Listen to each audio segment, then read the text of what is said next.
Good evening and welcome to Nashville. Neither of us is Johnny Cash, but this is the Technology and Maintenance Council annual meeting in Nashville, and we're here in the exhibit hall of Transport Topics booth for the TMC meeting. I'm Jonathan Reiskin, Associate News Editor of Transport Topics, and I'm joined by my colleague, Eric Miller, staff reporter. Hello. We've been covering the issues here, and Eric in particular has been working on greenhouse gas issues. What did you hear, Eric? That's right, Jonathan. I attended a session this afternoon, and there was a discussion about what all the targets are going to be, the amount of reductions that will have to be done, tailpipe and CO reductions, and there was also some discussion about the cost, the extra cost that it's going to be between 2021 and 2027. This is a rather lengthy rule from what I understand from EPA and the NHTSA, National Highway Traffic Safety Administration, and this is phase 2. There already is a phase 1, but it's spread out over, as you said, a number of years, and there's a new type of equipment that's included, isn't there? Yes, trailers are included this time, and they're going to have to come up with some ways to be more aerodynamic, and some other aspects.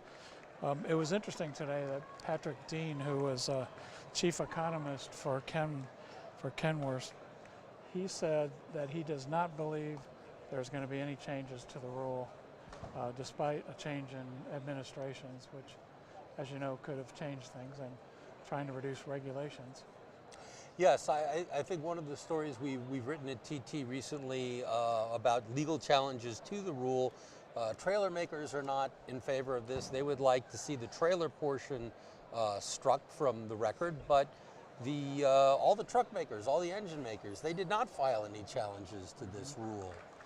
I think they expect to make their targets, which will be pretty difficult. I know Patrick Dean, the chief engineer for Kenworth, had also discussed the California expectations that there's going to be another NOx target, and that he doesn't really know when it's going to happen, but he's expecting it pretty soon. That's the California Air Resources Board? Yes. And interestingly enough, Chris Spear, the CEO of ATA, discussed that a little bit this morning in a speech he gave here. He said he's hoping that the new administration can do something to kind of make the regulations uniform throughout the country. As you know, California is way ahead, and he said in effect that they're adopting the federal standards because the truck makers will want to meet those standards.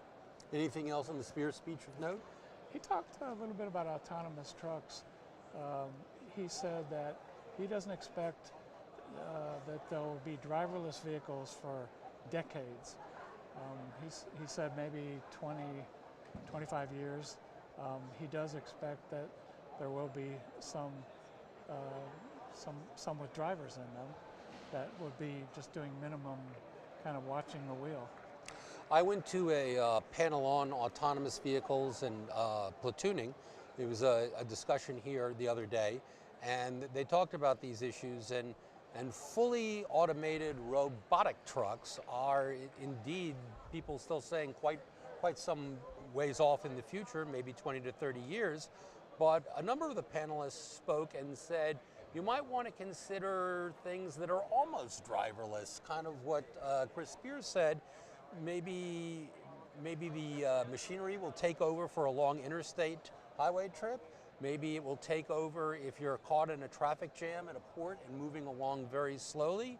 Still a need for a driver, but the driver indeed could be doing things other than paying attention to the road. He might do some other work, or maybe he'll even get to rest.